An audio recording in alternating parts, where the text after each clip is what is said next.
સુરેન્દ્રનગરના ધાંગધ્રામાં મંદિરમાં ચોરીની ઘટના બની છે। પ્રસિદ્ધ સ્મશાનવાળા મેલડી માતાના મંદિરમાં ચોરી થઈ।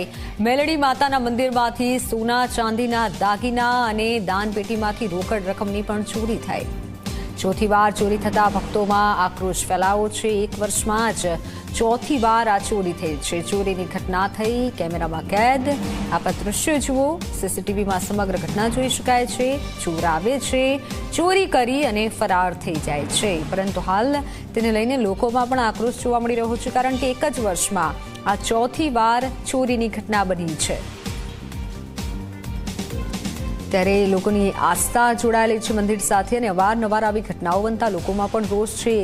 સુરેન્દ્રનગરની આ ઘટના છે। મેલડી માતાના મંદિરમાં દાગીનાની પણ છે ચોરી થઈ છે, આભૂષણોની ચોરી થઈ, સાથે રોકડ રકમની ચોરી થઈ છે અને આ ચોર સીસીટીવીમાં કેદ થયા છે। એટલે પોલીસે પણ ઘટનાને લઈને તપાસ હાથ ધરી છે।